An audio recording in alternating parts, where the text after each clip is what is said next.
todos. Você está na TV Belém e na Rádio Belém 80.9. Seja bem-vindo. Hoje nós temos aqui uma programação especial que refere-se ao Dia da Consciência Negra. É uma pauta que está aí para a sociedade e nós, como cristãos, temos que abordar essa temática sob o ponto de vista da palavra de Deus, daquilo que nós recebemos de nosso Pai. O tema, os negros e a Igreja Pentecostal, é o tema que nós vamos estar discutindo. Vamos falar aqui sobre a influência do pentecostalismo sobre a vida dos negros e a influência dos negros no crescimento do movimento pentecostal brasileiro. Para isso, temos aqui dois participantes que desde já eu já quero apresentar. Nosso irmão Wagner Mateus, ele é gestor de turismo, graduando em pedagogia, estudante de rádio, TV e internet. A paz do Senhor, irmão Wagner. A paz do Senhor, pastor. Quero cumprimentar a todos da TV e Rádio Belém. Estou muito feliz de estar aqui e quero contribuir da melhor forma possível. Muito bem. Temos também a nossa irmã Silvia Gomes, assistente social, especialista em gestão de projetos sociais, pesquisadora sobre histórico do sistema prisional do Brasil. A paz do Senhor, irmã Silvia Gomes. A paz do Senhor, pastor. É um grande prazer poder estar aqui. Muito obrigada pelo convite. A toda a equipe aqui da Rádio AD Belém e todos os ouvintes também. Muito bom, nós queremos sim agradecer ao nosso pastor, presidente, pastor José Wellington da Costa Bezerra. Queremos agradecer também ao presidente da nossa convenção, pastor José Wellington Costa Júnior. Agradecemos também a Rádio e TV AD Belém, na pessoa do nosso amado, querido irmão Márcio. Que Deus continue abençoando e que Deus continue proporcionando à comunidade evangélica no todo essa oportunidade de discutir os temas que são atuais na sociedade. E meus amados, antes de abordar o tema, eu gostaria aqui de estarmos analisando algumas questões pertinentes à questão dessa temática tão complexa e para muitos, no âmbito evangélico, no âmbito cristão, até polêmica.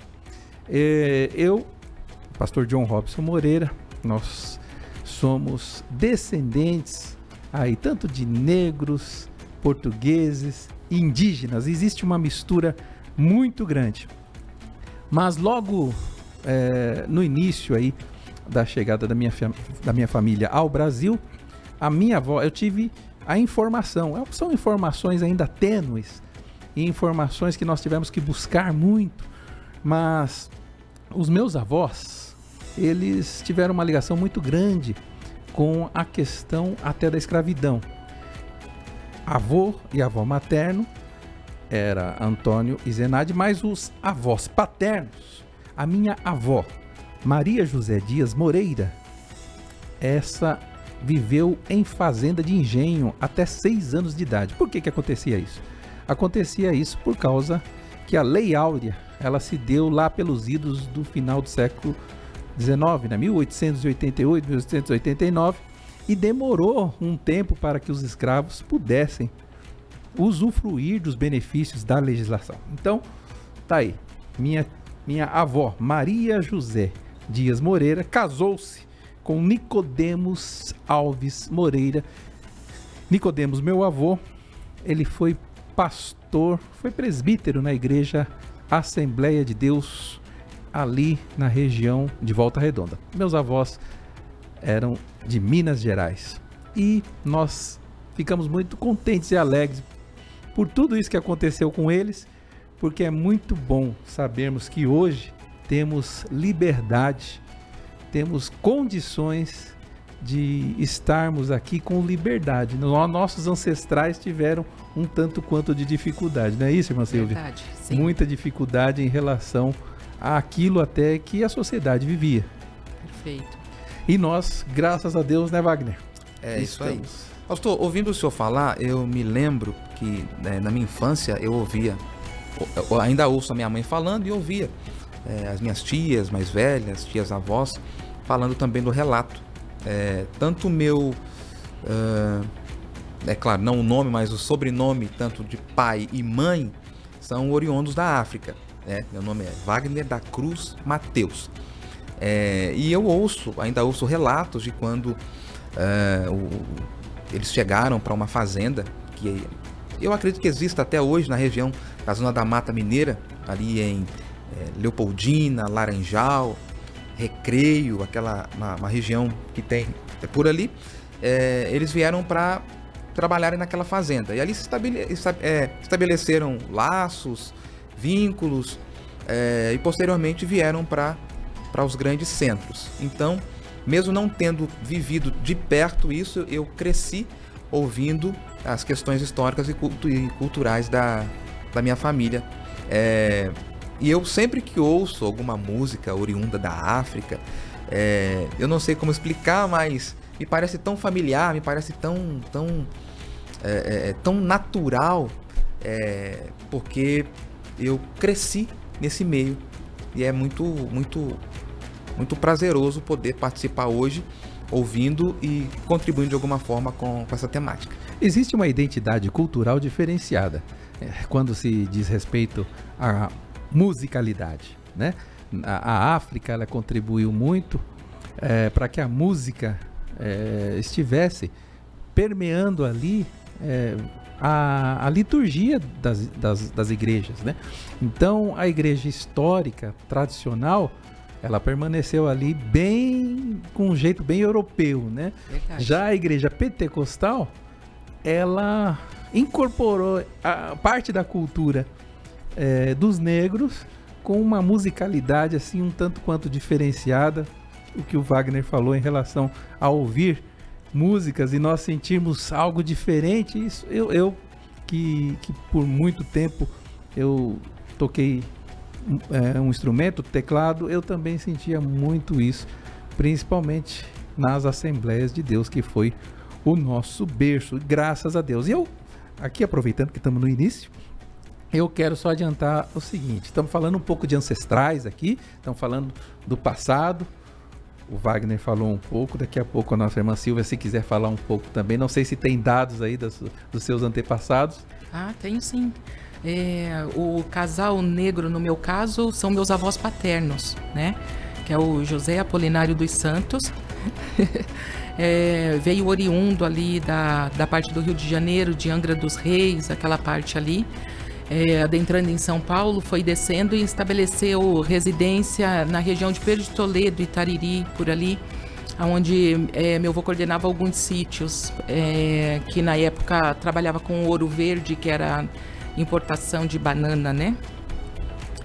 E até hoje, lá nessa região, ainda depois de tantos anos que meu avô é falecido, o pessoal regional conhece o velho Apolinário pela influência que ele teve, né, na época. Eram cristãos? Na região dele. Não eram cristãos. Eram já mais ligados à religião católica, porém com o viés das matrizes afros, né? Entendi. Aqueles católicos. Meu avô também, Nicodemos, ele tinha ligação com o espiritismo, mas aceitou Jesus, conheceu a palavra, depois de um tempo participou de uma evangelização ali no sul de Minas Gerais, depois foi para Barra Mansa, em Barra Mansa, na Igreja Assembleia de Deus. Sim. Ele foi acolhido, amado, um trabalho missionário espetacular em Barra Mansa. A família toda nossa era da Assembleia de Deus. Depois ele foi para uma outra cidade, no Rio de Janeiro mesmo. Só que olha que interessante. Já participei essa história, inclusive com o nosso presidente, pastor José Wellington Júnior. Meu avô, quando ele saiu de Barra Mansa e foi para uma outra cidade, na outra cidade, o outro ministério, a outra igreja, que era do mesmo ministério, não reconheceu o meu avô como presbítero. E aquilo ali deixou alguns da família bem revoltados, alguns saíram da Assembleia de Deus, mas meu avô, por isso que eu falo que a geração anterior é bem resiliente. Meu avô continuou fazendo tudo que ele fazia antes, sem o título. Por que não teve o título? Mas não importa, né? Mas ele continuou ali nas Assembleias de Deus e até hoje um trabalho muito reconhecido. Dos 5 filhos que meu avô teve, 2 continuaram nas Assembleias de Deus. Meu pai, inclusive, foi maestro de coral, de vários corais aí, e eu fui seguindo a trilha na parte musical durante muito tempo também. Então, temos um acolhimento da igreja pentecostal e vamos discutir aqui até que ponto será que existe algum tipo de problema na área racial na igreja evangélica. Meu avô está aparecendo na foto ali, esse é o avô Nicodemos, meu avô Nicodemos Alves Moreira, e a minha avó, uma fotinho logo abaixo, é coisa bem antiga, né? Minha avó chamava-se Maria José Dias Moreira. Eu não tive contato com a minha avó, ela morreu de câncer, morreu muito cedo, antes dos 50 anos, eu não havia nem nascido, não era nem projeto ainda, mas foi um casal que Deus usou bastante ali no estado do Rio de Janeiro, e eu agradeço a Deus o seguinte, meus irmãos, olha como a história funciona, Wagner. Daqui a pouquinho você vai falar de raça aí pra gente, né? Mas dos 5 filhos do meu avô, um veio para São Paulo. Os outros que ficaram no Rio de Janeiro, eles tiveram ali dificuldades, todos hoje, graças a Deus, estão bem. Mas eu tive um privilégio. Meu pai viu outras coisas, começou a trabalhar de forma diferente. E nós, aqui de São Paulo, eu e minha irmã, nós fomos os primeiros que acabamos tendo aí o privilégio de nos formar, né? Formamos na faculdade de Direito, estudamos. E quando eu estudei, para você ter ideia, Wagner e irmã Silvia, 1990, início dos anos 90, sabe quantos por cento da população negra estava na faculdade? Naquela época, 1990, 1% eram os dados da época. 1%. E hoje em dia, graças a Deus, várias ações também, chamadas ações afirmativas, né? Ações do governo, têm propiciado isso. Eu queria pedir para o Wagner, então, falar um pouco aí da questão racial sobre o enfoque cristão. O nome raça é um pouco forte, né? Eu acho a denominação raça, eu acho, compartilhava com os irmãos aqui, na exibição do gráfico que vocês estão vendo agora, nós temos aqui a formação, na verdade, inicial. Segundo a Bíblia, nós somos oriundos do nosso Deus, obviamente, né? Então, posteriormente a isso, nós tivemos aí uma matriz, uma forma adâmica, que deu a origem aí à formação dos povos. Posteriormente, veio também o dilúvio, que houve aí uma miscigenação de povos, regiões extremas, lugares distantes, que foram se adequando às regiões. Então percebe-se que pessoas que moram em regiões árticas, regiões mais frias, eles têm uma proteção diferenciada. O corpo é mais peludo, a formação do nariz, como o ar é rarefeito, assim como também na região africana, regiões muito quentes, enfim. Então, as características físicas vieram acontecendo ao longo do avanço e do crescimento da humanidade. Porém, se você olhar atentamente no nosso DNA, muito mais de 95% do nosso DNA é idêntico. Existem apenas algumas características que diferem por questões coloquiais. Porém, nós vemos que o nosso DNA, pura e exclusivamente, está formado e formatado em Deus. A olho nu assim não se vê nenhuma diferença. Apesar do que nós vemos no exterior, tom de pele, questões físicas, isso para muitos é relevante no sentido de definição Porém, a nossa origem, a nossa matriz, a nossa forma está pura e exclusivamente em Deus. Perfeito, perfeito. Então, irmão Silvia, pelo que eu estou entendendo aí, não existe razão alguma para ter diferença. Tem diferença? Não tem? Por que nós estamos vivendo, às vezes, situações tensas na área social? A senhora tem alguma percepção peculiar em relação a isso? Sim, como o gráfico falou aí, geneticamente nenhuma diferença. Quando essa diferença vem ser notável, são nas interações sociais, né? E aí a cor da pele aí vai sempre, infelizmente, estipular algum tipo de ou tratamento ou definição.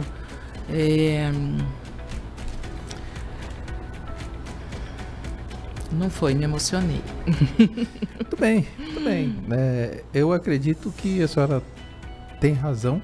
Não há razão e motivo para que nós venhamos a ter qualquer tipo de posicionamento de distinção em relação a qualquer tipo de característica biológica nas pessoas, porque esse é japonês, esse é amarelo, é de um jeito, esse aqui, o índio vermelho, é de outro, esse é o negro, é de outro, e esse aqui, o branco, é de outro. Então, não existe nenhum tipo de motivo ou razão para haver qualquer tipo de distinção ou discriminação social ou, como dizem alguns, racial, porque o termo já ganhou uma esfera aí na sociedade um tanto quanto diferenciada. Nem a Bíblia, em aspecto algum, a Bíblia ela não autoriza que exista qualquer tipo de diferenciação entre homens, mulheres, negros, brancos, vermelhos. Não existe esse tipo de diferenciação que é realizado pelo homem com características que eu entendo que são culturais. Sim. Nós vamos, estudando a história bíblica, nós vamos ver que sempre houve escravidão, né? Só que a escravidão de antes era diferenciada. Não estava associada à cor da pele, né? Não estava associada à cor da pele, às vezes estava associado a algum tipo de perda numa guerra. Sim. Onde, ideologias. O primeiro tipo de escravidão que existiu ali, noticiada na Bíblia em larga escala, é a escravidão do povo de Israel. Sim. E o povo foi escravizado pelo Egito. Ali foi uma escravidão que teve um povo inteiro ali subserviente ao Egito. Houve a libertação. É uma história que inspira a igreja no aspecto espiritual, nós saindo da escravidão do mundo e alcançando em Cristo Jesus a nossa liberdade. E eu queria deixar um versículo aqui, antes de ir para a primeira pergunta aqui, para os nossos debatedores, eu queria deixar um versículo que mostra com clareza que a palavra de Deus, ela não faz nenhum tipo de acepção de pessoas. Não existe acepção de pessoas no conteúdo bíblico. Gálatas 3, versículo 16, quando está falando aqui da aliança de Deus com Abraão. Ora, as promessas foram feitas a Abraão e a sua descendência. Não diz e as descendências como falando de muitas, mas como de uma só. É a tua descendência que é Cristo. Veja bem, Paulo falando aqui de uma promessa que é feita para a descendência de Abraão. Quem é a descendência? Cristo. Então aqueles que estão em Cristo, eles desfrutam do benefício de uma aliança feita lá atrás com Abraão. Qual é a prova disso? Versículo 29.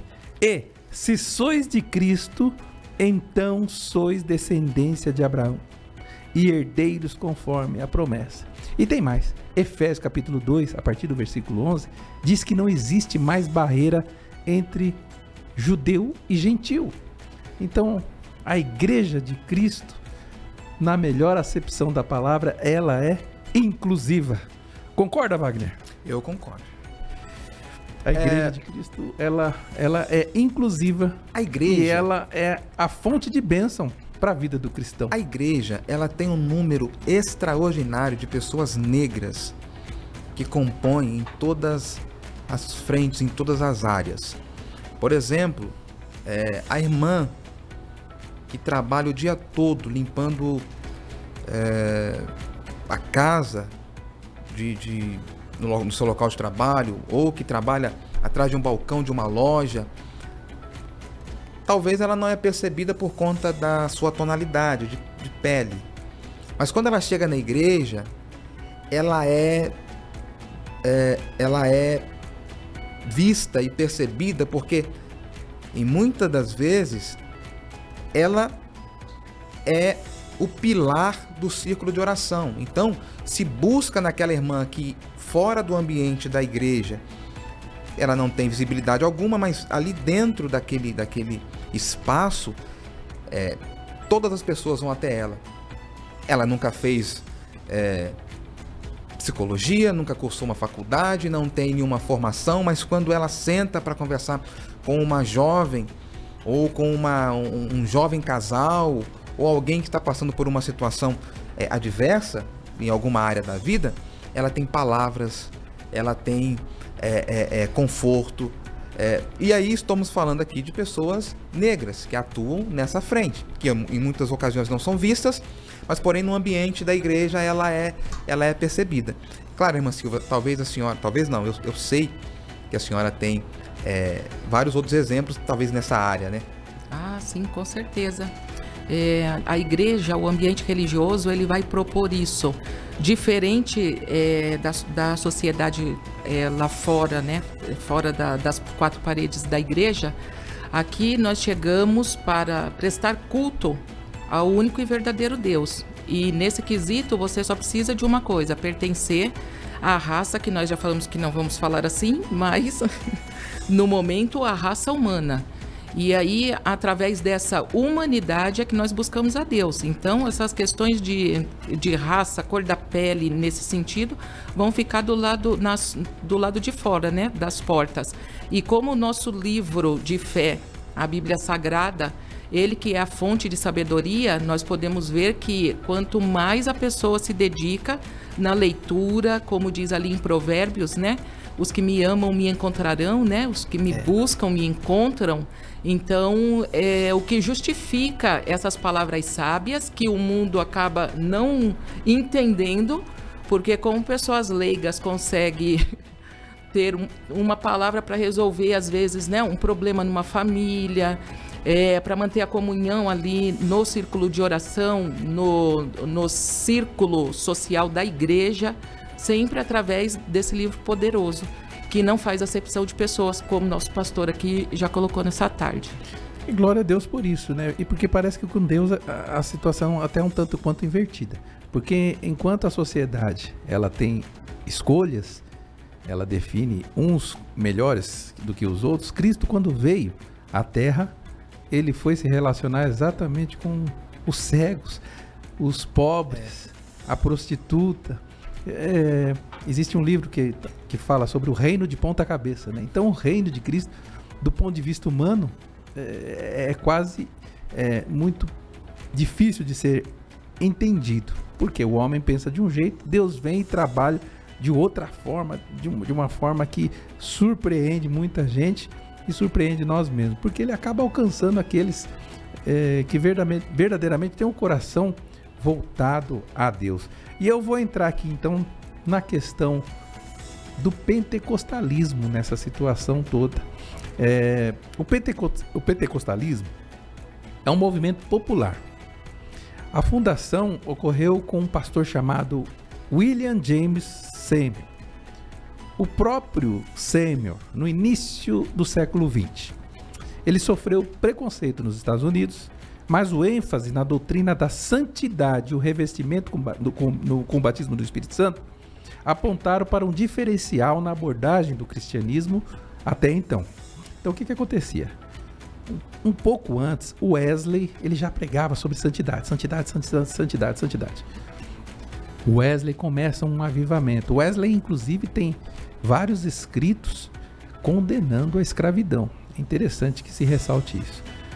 No início do século XX, William Seymour vai pelo mesmo caminho de Wesley, só que naquele grupo, naquele movimento, algumas pessoas começam a ser batizadas no Espírito Santo. Então os negros nos Estados Unidos, ali na Rua Azusa, começam a se aproximar do movimento pentecostal. Por tais razões, identificando-se então receptores da presença do Espírito Santo, os negros, eles passam a ter, William Seymour, tá aí o reverendo William Seymour. Então, a pergunta que eu deixo aqui para a irmã Silvia e para o Wagner. Houve uma identificação, então, desse movimento com as classes mais necessitadas da sociedade. Nós estamos falando aqui dos negros, mas isso também alcançou os pobres, né? Aqueles que não tinham tantas chances. As igrejas nominais, denominacionais da época, as igrejas históricas, elas estavam um tanto quanto um pouco mais elitizadas. É isso, irmã Silvia. O pentecostalismo acabou alcançando as classes mais baixas da sociedade? Eu penso que quando houve assim reacender essa chama pentecostal, voltou-se a obedecer o que Jesus havia dito, ide e pregai. Então, quando os crentes ali revestidos do poder do Espírito Santo, eles voltaram, eles retomaram, vamos dizer assim, a pregação do Evangelho. E essa pregação não era para classes sociais de pessoas, né? Era para uma classe específica de pessoas, classe social. Não, era para todos. E aí, se nós formos ver, considerando, se for, por exemplo, a realidade aqui do Brasil, se os pobres receberam Jesus, ali nessa época, início do século XX, final do século XIX, o quão eram grandes essas massas. Então, recebendo a palavra, com certeza a visibilidade no meio dos povos mais pobres e negros, com certeza ela foi gritante naquele momento. Então o pentecostalismo, ele não tem início no século XX. Começa lá em Atos 2. Com certeza, sim. Começa lá em Atos 2, e uma verdade tão forte, tão importante, né, presbítero Wagner? Ressaltando aqui que, além de negro, o reverendo Seymour, ele também tinha uma limitação, né? Ele era cego de dos seus olhos, e acompanhava o culto num galpão anexo, num espaço anexo aos cultos que aconteciam ali. Então ele ficava separado dos demais. Parte disso influenciou também as outras pessoas, porque ainda assim ele não abria mão de estar ali. Ele não abria mão de, tudo bem, eu posso não estar aí no meio, porém a proposta é uma só. Eu quero Cristo, eu preciso ter Cristo, eu quero me envolver com Cristo. Até que ponto Seymour foi pego pelo racismo ou acepção? Ele se envolveu mesmo, deixou que a presença tomasse conta e, portanto, que aqui hoje estamos falando sobre ele e dentre tantos outros personagens, né? Mas em foco, bem no início, houve muita resistência, além por conta da tonalidade de pele e também por algumas características físicas.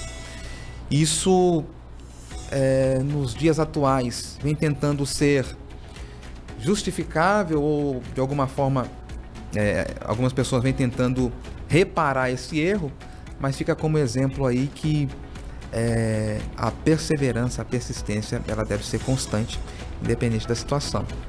Sim, com certeza. E uma situação complexa, porque falar em racismo nos Estados Unidos no início do século, hoje ainda é complicado lá. Imagine no início do século XX. Então, William Seymour, ele é uma referência para o pentecostalismo mundial atual, né? Muito bem, vamos passar agora para a segunda parte. Falamos um pouco, mas eu acho que existe algo interessante antes de nós passarmos para a segunda parte. A ênfase no batismo com o Espírito Santo está num fator cuja que precede, muito importante. O que tem que preceder a busca do batismo com o Espírito Santo é a busca da santidade, né? Então a pessoa busca a santidade primeiro, se santifica, ela já passou por um processo de regeneração, aceitou Jesus, né? Para aceitar Jesus, ela confessou o Senhor, então ela se arrependeu dos seus pecados, começou o processo de regeneração, entrou no processo de santificação e alcançou o batismo com o Espírito Santo. Isso para algumas pessoas demora um pouco, para outras é mais rápido. Eu já vi, por exemplo, uma pessoa aceitar Jesus, o Senhor ali revelar uma situação na vida dela, que ela precisaria confessar, uma gravidez indesejada, sem casamento. A pessoa começa a chorar. O pregador pergunta: você aceita Jesus como Senhor? Ela levanta a mão e diz: eu aceito como Senhor. O pregador vai, põe a mão na mão dela e ela começa a falar em línguas estranhas, batizada no Espírito Santo. É uma situação sobrenatural, está fora da nossa área de atuação. Por quê? Aí é a área de atuação do próprio Espírito Santo. E foi isso que o movimento pentecostal começou a despertar nas pessoas. Mas o segundo ponto aqui, presbítero Wagner. Vamos lá. A não ser que vocês queiram fazer alguma ponderação a essa questão de sêmen, batismo com o Espírito Santo, tem liberdade. Não, vamos seguir. Podemos seguir? Podemos seguir. Então vamos falar aqui de uma questão aqui que precede ainda, a escravidão. A escravidão reflete algum tipo de preconceito para com os negros na atual sociedade? Eu vou até mudar. Tem aquela música de suspense, tchan, tchan, tchan, tchan, que agora... Me explica. Escravidão, os negros atualmente, os reflexos. Ó, vamos voltar um pouquinho aqui, mas já vamos chegar na atualidade. Em 1871, as igrejas eram uma das maiores detentoras de escravos. Existe aí alguns dados que apenas... Como é que funcionava isso aí? Por exemplo, os beneditinos. Só esse grupo tinha mais de 4.000 escravos. Que eram comprados para servir ou alguém específico ou a igreja. E aí, com o passar do tempo, isso veio mudando, obviamente. Atualmente, uma vez me perguntaram: Wagner, você já sofreu algum tipo de racismo?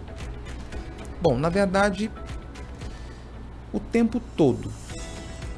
Você já foi vítima de racismo? Porém, é uma coisa bem particular, uma coisa bem pessoal, Eu não consigo dar liberdade para que se expanda ou que entre no meu coração no sentido de...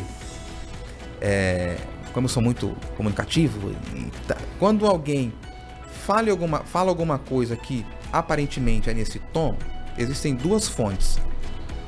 Ou a pessoa de fato fala aquilo para me prejudicar, ou ela fala de uma forma muito inocente por questões culturais. Inocente no sentido de, é normal, já é habitual ser falado isso. Eu cresci alguém falando assim com o negro.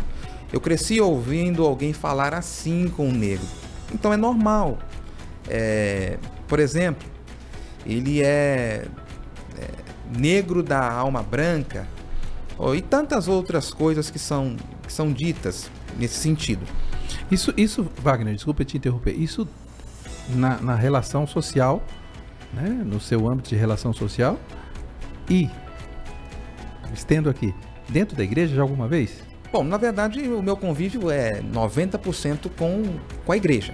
O meu convívio é 90% no ambiente de igreja. E sim, pessoas do convívio na instituição, sim, citam coisas que são coisas normais, são coisas, volto a repetir, coisas normais a serem ditas.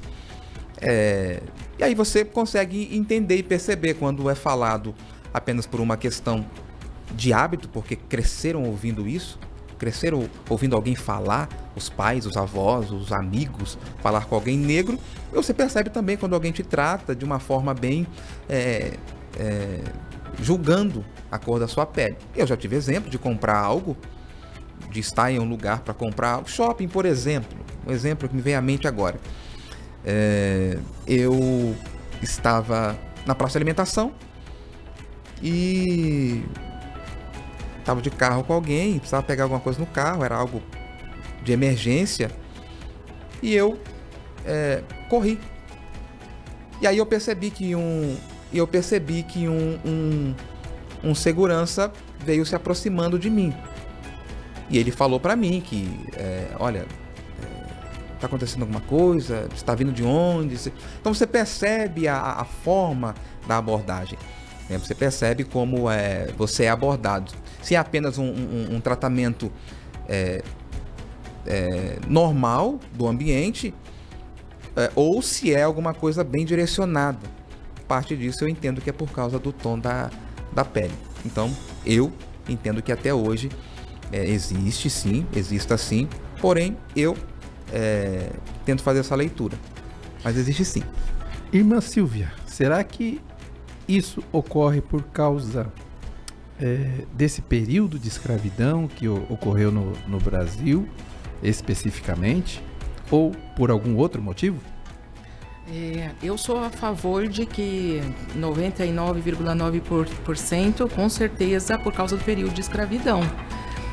Primeiro porque a abolição da escravatura aconteceu há pouco mais de 100 anos, né? Então, em 1988, junto com a nossa Constituição, que estava formando-se 100 anos de abolição da escravatura. Porém, o que acontece?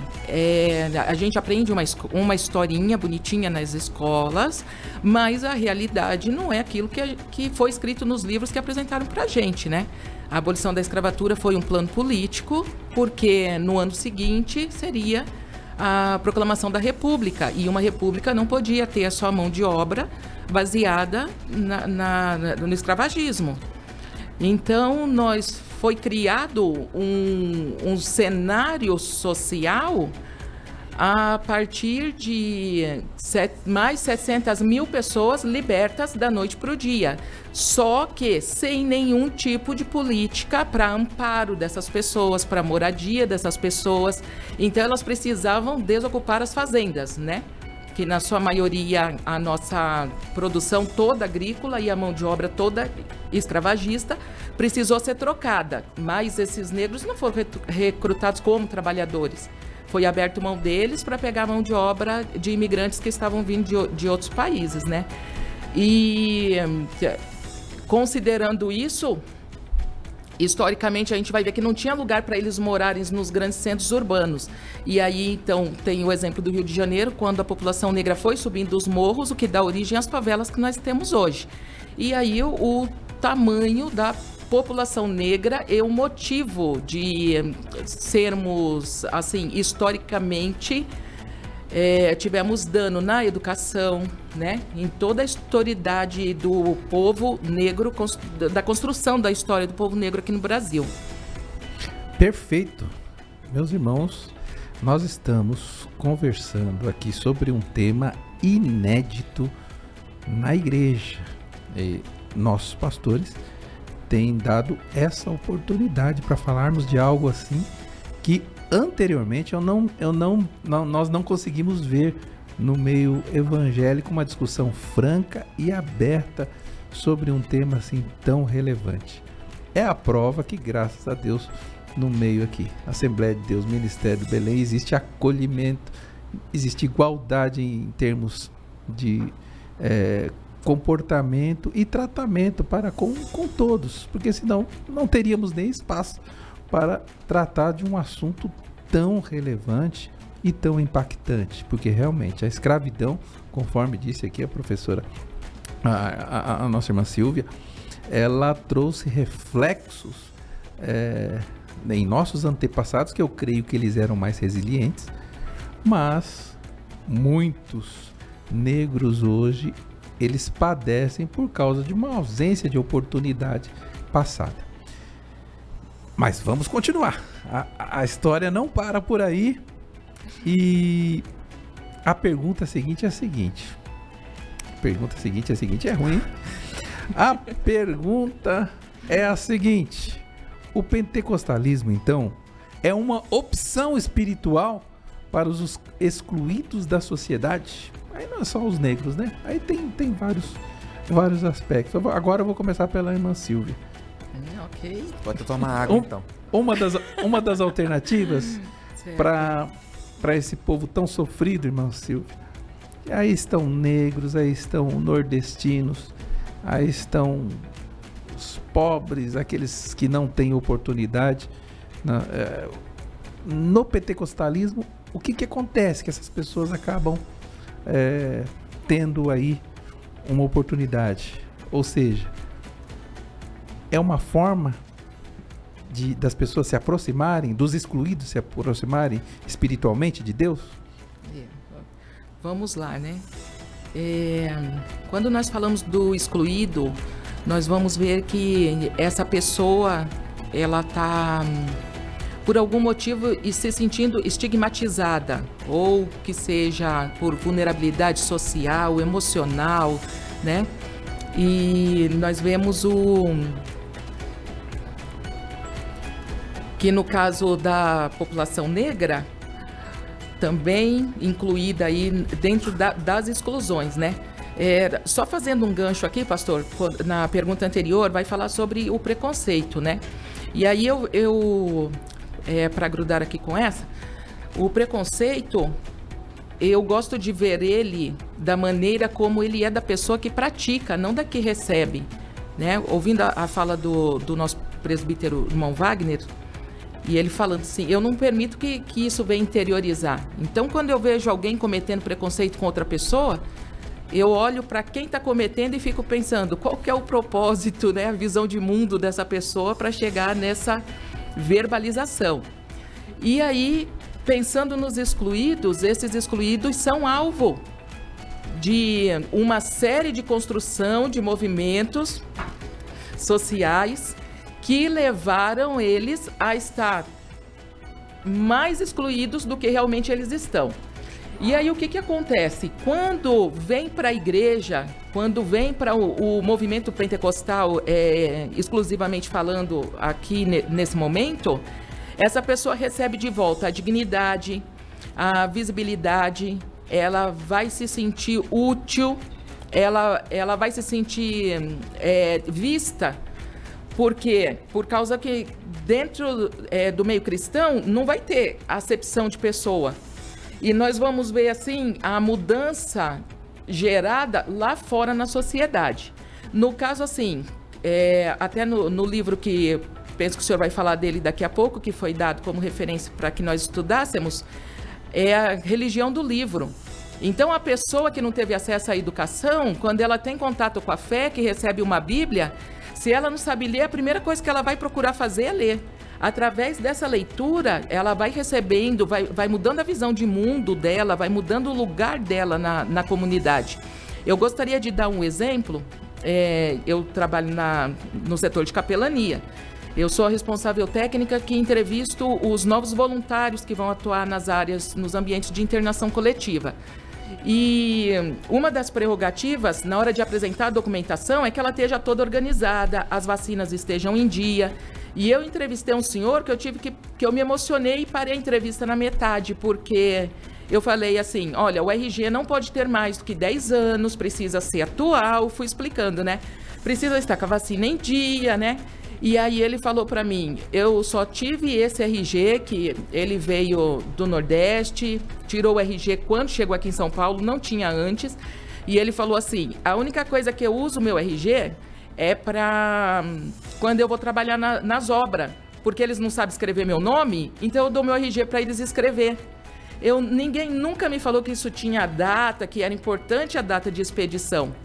E através daquele trabalho ligado à igreja evangélica, ele falou para mim assim, é a primeira vez na minha vida que eu estou sentindo a dignidade da pessoa humana. E uma pessoa com quase 70 anos.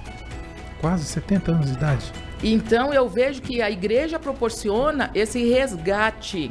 E através do resgate espiritual, a parte social da pessoa, ela ela vai ser alimentada, ele vai se transformar num cidadão de bens, né, que cumpre não só os seus, não espera somente dos seus direitos, mas também cumpre os seus deveres. Então, é uma transformação que, a partir do pentecostalismo, dessa abertura da igreja, é devolvida uma nova pessoa para a sociedade. Então, faz parte da missão da igreja também esse auxílio à cidadania. O auxílio à cidadania, para que a pessoa volte a se sentir não somente útil para a sociedade, mas inserido dentro de um contexto social que faça com que ele não venha a ser uma chacota, né? Todos ali agindo com preconceito. É a sua mesma percepção, Wagner? É sim. Ouvindo a irmã Silvia falar, me veio à memória algumas oportunidades que o muito digno diretor da FAESP, o pastor Elias Torralbo, me deu de poder estar em algumas formaturas do curso básico ou médico em teologia. Aproveitando aqui, convidar você para entrar no site da FAESP.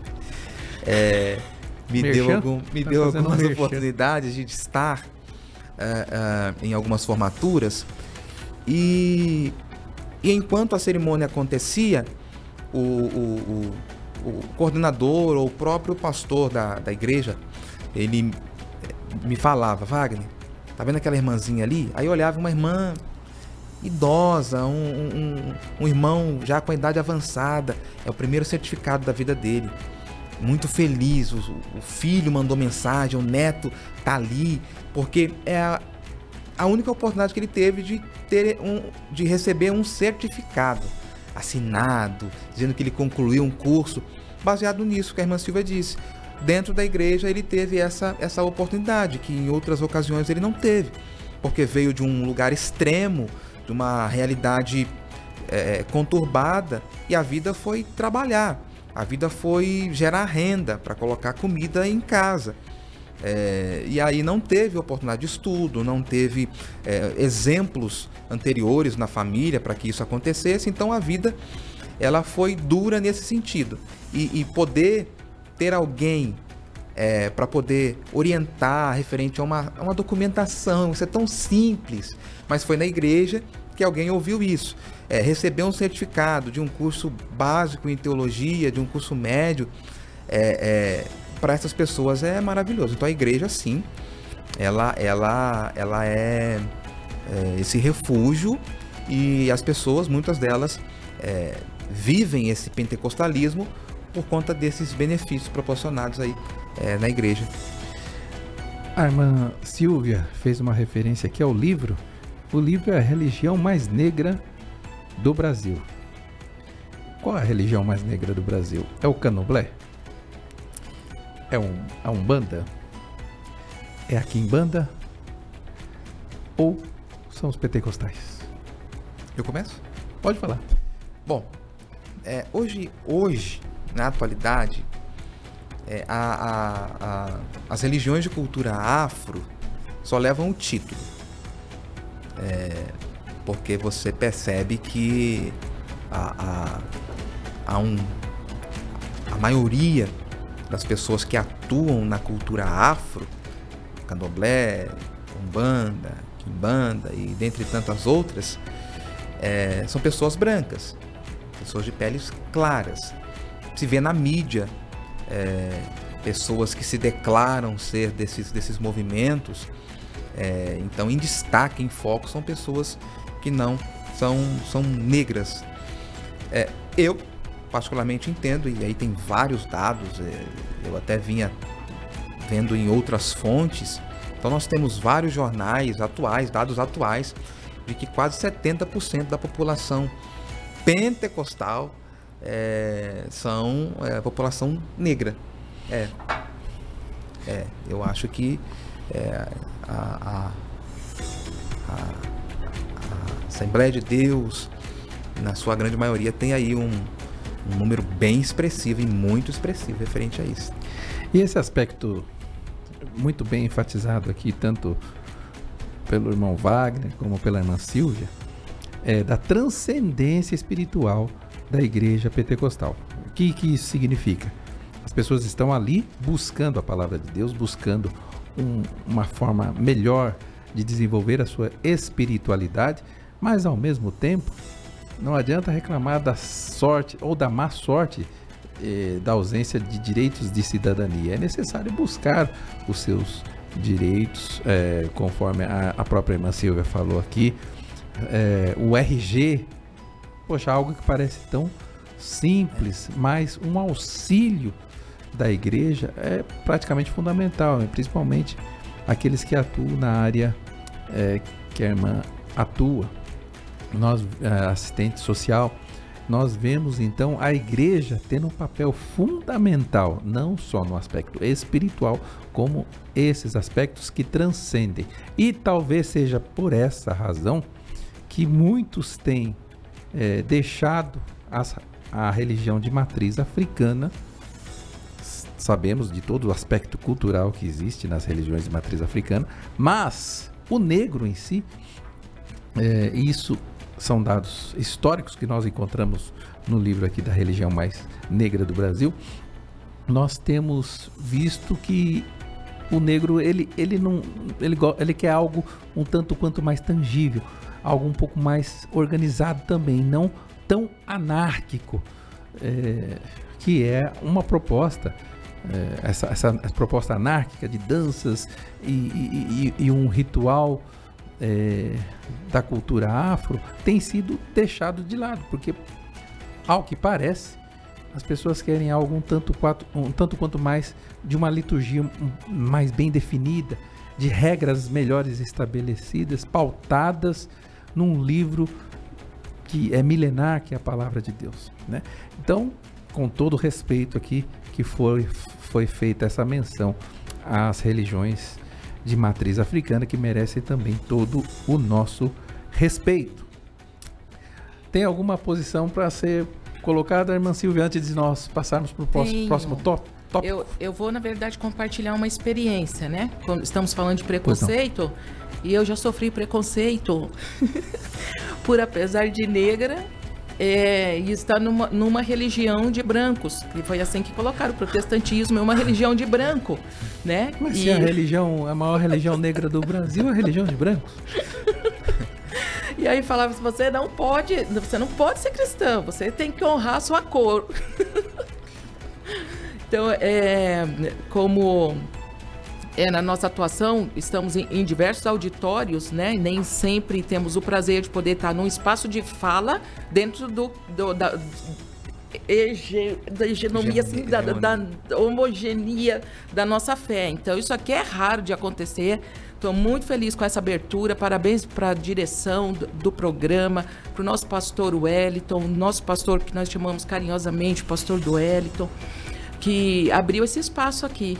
Porque até para a pessoa que vem dessa religião de matriz afro, ela precisa de ter uma resiliência, de ter uma colocação até no meio da própria família para romper com essas tradições que foram culturalmente instaladas ali, para poder participar de algo novo, dessa proposta que para aquela família seria nova, né?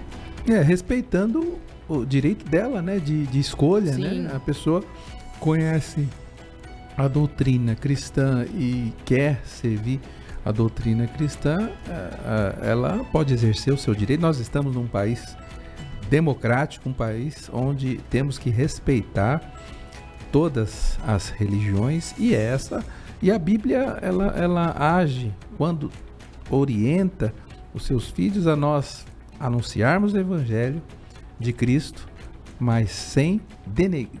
Não podemos usar a palavra denegrir mais, né? Sem estigmatizar, exatamente. Sem estigmatizar nem outro tipo de pensamento. Por isso que a proposta bíblica de evangelização sempre está no diálogo fundamentado na palavra de Deus. Vamos para o último tópico aqui? Já? Último tópico aqui, senhores, está sendo muito bom. Eu vou falar aqui um pouquinho do livro. A religião mais negra do Brasil, que são os pentecostais. E aqui no livro ele enfatiza. Qual é o nome do autor? O nome do autor é Marco David Oliveira. Existe uma ênfase aqui não só na Assembleia de Deus, mas em todas as igrejas pentecostais. São dados colhidos que constam aí na literatura que acabamos de mencionar. O fundamentalismo religioso. Vamos lá, a parte um pouco difícil agora. Fundamentalismo religioso, o pentecostalismo e a igualdade de todos os povos. É possível adequar todos esses elementos? É uma pergunta tripartida. Agora eu vou começar com o presbítero Wagner. É possível, Wagner, alinhar tudo isso, servir a Deus e ao mesmo tempo encaixar todo esse sistema complexo aí que abrange teologia sistemática e legislação? Bom, esse é o mundo ideal, né? Paz a todos os povos. Então, tudo unido, tudo integrado. Porém, há divergências, e eu acho que sempre haverá. Tempos atrás, a teologia, volto a usar como exemplo aqui, né? A teologia não era bem vista no nosso meio, Também, há anos atrás, houve-se uma resistência referente à área pública, à área legislativa.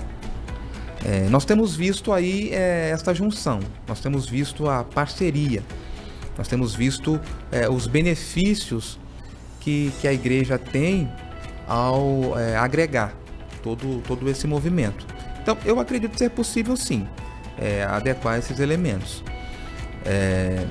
Extremos sempre haverão, ou para mais ou para menos, porém eu entendo que de uma forma harmoniosa é possível nós adequarmos, sim. Porque qual é a acusação, então, de alguns em relação aos pentecostais? Alguns apresentam a acusação de que o fundamentalismo religioso, ele deixa engessado o aspecto da cultura do povo negro, que é um aspecto de maior liberdade, e que o pentecostalismo estaria, em tese, de uma certa forma, sendo vigiado de perto pelas expressões do fundamentalismo religioso. A senhora acredita que é assim, irmã Silvia, ou não tem nada a ver com esse posicionamento? Essa questão é uma questão estritamente de análise da palavra de Deus bíblica, de adequação daquilo que a Bíblia prescreve para a nossa vida como cristão? Não, eu penso que o fundamentalismo religioso, ele vai traçar a partir de uma minoria os pontos para a maioria. E quando Jesus veio à Terra para pregar, ele pregava o arrependimento, né? Os aspectos culturais, tem até a regrinha ali do que pode continuar, do que não pode, né? Referente ao comer sangue, né? Alguma coisa assim, fazer culto aos mortos. Então, tem doutrina, coisa que... Né? Sim, tem coisas que vai atrapalhar, com certeza. Eu vou falar da minha experiência de campo. Hoje, nós temos uma população prisional, especificamente um CPP que eu atendo, onde tem muitas estrangeiras africanas. E elas vieram para Jesus. Então, como é que eu faço? Eu levo um louvor no português e levo um louvor, o mesmo louvor em inglês, o mesmo louvor em Zulu. E aí, quando nós vamos cantar, aí eu falo a parte em português, que os brasileiros vão cantar mais, depois a parte em Zulu, né? A parte em inglês, e sempre as brasileiras sempre estão de uma forma engessada, né? E aí tem até um hino que as crianças cantam quando é culto de missões, que é o Akekofananaye, né? Não há ninguém como Jesus. E aí quando cresci cantando esse hino. Então, falando com os brasileiros, é tudo muito engessado, sabe? Olhei, olhei e não vi nada. Mas quando é com os africanos, né? Já tem aquela ginga própria, né? Olhei, olhei e não vi nada. E aí, nós procuramos fazer isso. Por quê? Aqui no Brasil, nós adoramos na nossa igreja de uma forma mais séria, vamos dizer assim. Mas eu sei que naquela cultura não é dessa maneira. E se eles fizerem como nós, eles não sentem que estão atingindo, né, a adoração. Então, nós damos essa abertura. Mas na igreja, com certeza, sempre os cultos vão estar dentro do fundamentalismo religioso, né? Como se portar, como adorar, como fazer, sempre dentro da regra. A senhora é assistente prisional, é isso? Eu faço capelania prisional. Capelania prisional. Eu estive numa igreja semana passada, onde um dos membros ali, visitando a escola bíblica dominical, um dos membros que estava ali estudando na EBD, anteriormente esteve aprisionado por questões relacionadas à violação ao Código Penal, né? Vamos dizer assim. Só que estava ali na igreja já há 2 anos, congregando numa das nossas igrejas, na Assembleia de Deus do Belém, e buscando a restauração. E é interessante quando algumas pessoas perguntam para nós: mas por que a igreja não dá uma flexibilizada ali, uma flexibilizada aqui? Os nossos irmãos que vêm desse sistema de trabalho, que não é um trabalho lícito, mas que vem do crime, geralmente eles têm algum tipo de aprovação em relação a uma nova conduta de vida, se eles efetivamente se renderem a Cristo, e eles do crime verificarem de longe, eles vão olhar e vão falar assim: não, aquele aceitou Jesus, aquele está aquele está frequentando uma igreja, aquele parou de fazer isso, aquilo outro. Então, é o que eu chamo do evangelho do crime. Como é que é o evangelho? O crime olha o evangelho e cobra daquela pessoa que se diz que é evangélico, ele cobra que a pessoa realmente esteja ali. Se mantenha, né? Se mantenha. Sim. E abraçado com a doutrina da igreja. Então, olha que cobrança. De onde vem a cobrança? Às vezes as pessoas estão lá na igreja e dizem: poxa, discordo de usos e costumes, discordo disso, discordo daquilo. E uma pessoa que está saindo do sistema, ela quer, para se livrar daquilo que ele poderia sofrer como retaliação, ele quer mais se envolver com tudo aquilo que existe no dito, entre aspas, fundamentalismo religioso. Sim. Pois bem, meus irmãos, a senhora tem mais alguma colocação? Estamos aqui todos atentamente para ouvir as suas considerações. Não são finais ainda, mas... Ok. Falando ainda do livro, eu li até a página 80, né? Uhum. E o que eu percebi é que o autor faz um paralelo entre as igrejas históricas e as igrejas pentecostais. Perfeito. Porém, nós temos que lembrar que a partir de 1990, né, após a nossa Constituição, abriu-se portas para um novo movimento, que são os neopentecostais. E muitas pessoas hoje, no estudo, eles confundem nós, os pentecostais, com os neopentecostais. E aí, quando falar dessas práticas fundamentalistas, e aí, para uns, a visão dele vai ser baseada no pentecostalismo, mas para outros já no neopentecostalismo. Falando um pouquinho sobre a minha área, né? A Confradesp, a CGADB, tem um conselho de capelania, o qual o pastor Agostinho Gomes, que está aqui nos bastidores, nos assistindo, ele preside esse conselho. E um abraço, pastor Agostinho Gomes. Dentro da... Tá recebendo lá. Dentro da cadeia, o que acontece? Eles diferenciam a Igreja Assembleia de Deus das demais igrejas.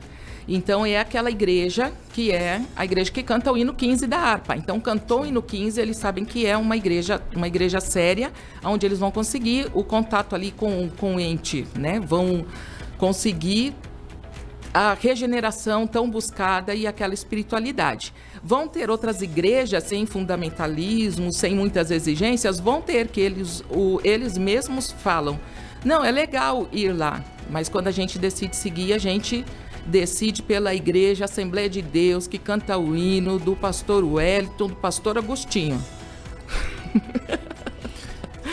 Que não tem, assim, com todo respeito, não tem aquelas danças, né, com luz escura, tudo fica um pouco mais... Não é preconceito nenhum contra as outras denominações, mas são exigências, né, que tem uma certa diferenciação. É claro que Jesus, quando ele tem que salvar, ele salva aonde ele quer. Mas quando a porta vai estreitando para uma pessoa, é necessário que ela seja bem orientada para que tudo corra bem, né? Naquele propósito de salvação.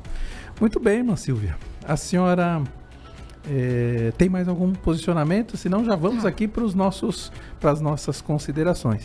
Eu tenho um dado aqui. Dados. Falando concernente à minha área de atuação, que é a capelania carcerária, né? O aprisionamento de homens, 68,2% da população prisional masculina é de negros. Então, vamos repetir esses dados aí. Alguma coisa realmente precisa ser feito, né? Em caráter urgentíssimo. Quantos por cento, irmã? 68,2% da população prisional são negros. Quase 70%. Isso. E referente à população prisional feminina, 62% são de mulheres negras. Temos mais dados? Mais alguma coisa? Mais algum ponto? Tudo isso, nós simplesmente, a irmã Silvia está passando aqui informações para a nossa reflexão. Só para ter base, assim, hoje a população carcerária beira os 700 mil presos, considerando-os em regime fechado. 700 mil presos hoje estão dentro do sistema carcerário no Brasil? Sim. Quase 70% são negros. Esse regime fechado? Então, aí a gente considera todos os regimes. Ah, tá. Então tem gente CDPs que já está no também. semiaberto, tem gente que já está... Sim, sim. Pois é. Irmão Wagner. Irmã, já aproveita e faz as suas considerações finais e daqui a pouco eu já passo para o presbítero Wagner, vai fazer também as suas considerações finais. Ok. Mais uma vez, quero parabenizar o pastor John, o pastor Márcio, pela direção aqui desse espaço de fala, vamos dizer assim, né? E agradecer por ter sido escolhida para representar uma mulher negra, né? Para mim foi um grande privilégio estar cotada entre as mulheres pentecostais e poder falar em nome das mulheres negras. Eu também sou presidente do CONICAF, que é o Comitê Nacional e Internacional de Capelania Feminina. E é uma porta que nós recebemos ali orientação, recebemos os instrumentos que nós precisamos de fé para estar alcançando essa população excluída e poder mudar a realidade da nossa sociedade, a partir do Evangelho de Jesus Cristo, sim, mas também com a ação e militância da igreja. E, lógico, entre a população negra, mostrar que, como diz nosso hino, você tem um valor, independente da sua classe social, da cor da sua pele. E lembre-se que Jesus te ama e que tem uma igreja sempre de braços abertos para te acolher. Amém? Deus abençoe, irmã Silvia. Obrigada, pastor. Irmã Silvia começou calminha, e agora realmente nós fomos brindados, né? Foi um brinde o que a irmã realmente nos passou em termos de conteúdo, em termos de informação. Obrigada, pastor. Muito bom, que Deus continue abençoando a senhora grandemente. Muito obrigado pela sua presença. Obrigada. Presbítero Wagner, suas considerações. Eu estou muito feliz, louvo a Deus pela oportunidade, louvo a Deus pela vida dos nossos pastores, pastor Zé Wellington da Costa, pastor Wellington Júnior, toda essa equipe maravilhosa aqui da rádio, AD Belém. Vocês são uma bênção, tratamento de primeira. Você que ainda não teve oportunidade de deixar salvo lá no canal do YouTube, ative as notificações, deixa lá salvo para você não perder nada, porque Deus tem feito coisas maravilhosas e você precisa fazer parte disso. Momento único, momento histórico. Estamos numa semana histórica, na verdade, né? Estamos numa semana histórica e esse dia é um dia memorável por essa oportunidade de estarmos aqui compartilhando, falando algo referente a isso. Eu não tenho nenhuma formação na área, porém eu vivo no dia a dia, nós vivemos no dia a dia, de forma direta ou indireta, todas as agruras aí que a nossa tonalidade de pele nos apresenta diariamente. São provações diárias, a gente já levanta, põe o pé para fora de casa e é uma experiência nova. Mas com tudo isso, como reflexão aqui, reforço o livro dos Romanos 12, 4 e 5. Porque assim como em um corpo temos muitos membros, e nem todos os membros têm a mesma operação.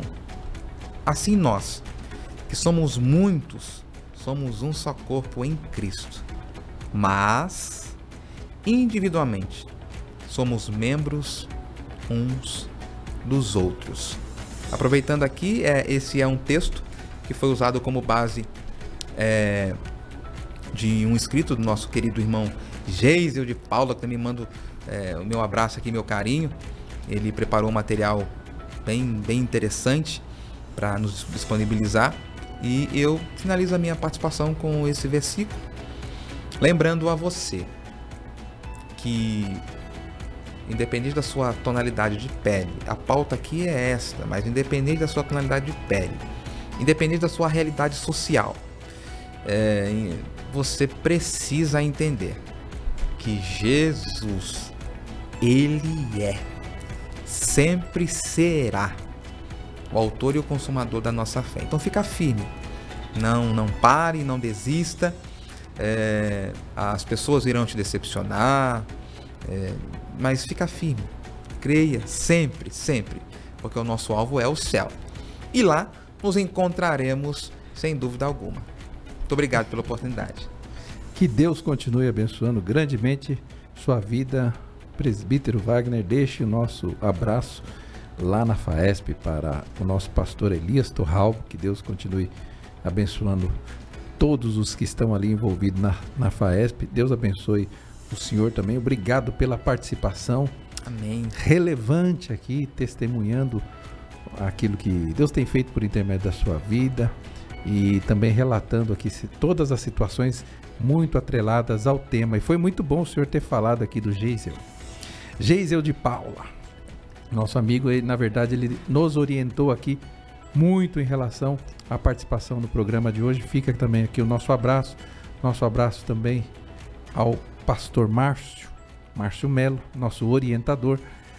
Abraço também ao nosso pastor e agradecimento, né? Abraço e agradecimento ao nosso pastor José Wellington Bezerra da Costa, nosso pastor também José Wellington da Costa Júnior. Que Deus continue abençoando. Agradecemos pelo espaço, e eu deixo aqui uma pequena reflexão que diz o seguinte. Antes de deixar a reflexão, eu quero também fazer menção aqui a um trabalho que nós temos desenvolvido, Escola Bíblica Dominical em Guarulhos. Eu quero deixar aqui um abraço para todos os irmãos, amigos ali, superintendentes e professores da Escola Bíblica Dominical em Guarulhos. Que Deus continue abençoando cada um dos professores que têm nos ajudado ali no treinamento de professores da Escola Bíblica Dominical, no TPED. Teremos ali aulas relacionadas à formação dos nossos professores da Escola Bíblica Dominical. E o último agradecimento também, trabalhamos ali no núcleo de cidadania da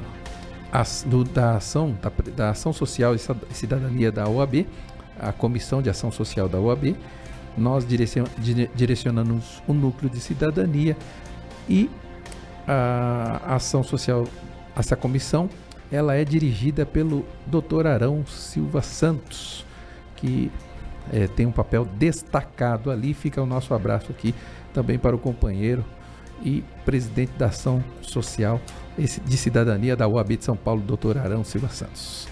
Vamos lá ao nosso término. Eu vou ler aqui: engenho e senzala. Neste engenho de senhores, ninguém sabe quem manda. Na senzala dessa vida, obedecer ninguém quer. Senhores e escravos, em busca de vida, liberdade, alforria, que faça sentido, ambos separados, longe da aliança, distante da corrente, que os une e os faz um. Em Cristo, de uma vez aproximados, são para sempre, porque Ele, no seu sangue, destruiu a barreira, o muro foi desfeito, não há mais forasteiro, em navio negreiro, sem rumo estrangeiro. Não há dono de engenho ou gente na senzala, sem manga e leite. Surge nova humanidade, não há raça, cor, idade. Só nova família marcada pela graça que tinge o madeiro na cruz. Que Deus continue abençoando a cada vida e a cada coração. Um forte abraço, que Deus continue nos abençoando.